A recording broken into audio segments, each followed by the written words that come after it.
Hello' guys, BinitaGogoi চেনেললৈ আপোনালোকক সকলোকে স্বাগতম জনাইছোঁ। আজি আপোনালোকক দেখুৱাইছোঁ 3টা খুঁটি মাৰি কেনেকৈনো গামোচা লগাব পাৰি, তাকে আপোনালোকক দেখুৱাইছোঁ। আজি গামোচা বাতি কৰি আছোঁ আৰু এয়া কম জেগাতে মই কেনেকৈনো বেছিকৈ গামোচা বাতি কৰিছোঁ তাকে আপোনালোকক দেখুৱাইছোঁ। এই প্ৰচেছটো মই ভালদৰে নাজানো কাৰণে আমাৰ ওচৰৰ খুৰী এগৰাকী মাতি আনিছোঁ যাতে মোক ভালকৈ শিকাই দিয়ে। আৰু আগতে এবাৰ কৰিছিলোঁ যদিও এই প্ৰচেছটো পাহৰিলোঁ, আৰু এই প্ৰচেছটো যদি ভুল হয় অকণমান দিগদাৰ হ'ব, সেইকাৰণে মই ওচৰৰ খুৰীকে মাতি আনিছোঁ। ভালদৰে মোক শিকায়ো দিছে আগলৈ যাতে মই নিজে কৰিব পাৰোঁ।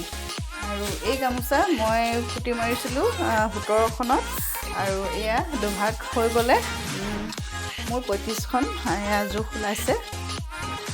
আৰু এই প্ৰচেছটো কৰিলে কম জেগাতে বহুতকেইখন লগাব পাৰি, আৰু মোৰ এনেই 19খন মানত লগাব পাৰিলোঁহেঁতেন, আৰু এতিয়া মই 35খন এয়া কম জেগাতে লগাইছোঁ।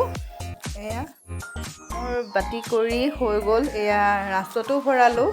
ৰাঁচ মই হিচাপ কৰিছিলোঁ লোহাৰ ৰাঁচত 52 নাম্বাৰত, আৰু এতিয়া মই ৰাঁচখন ভৰালোঁ হেৰেঙা বাঁহৰ ৰাঁচত, একেবাৰে হেৰেঙা, আৰু সেইকাৰণে গামোচাখন বহল হৈছে।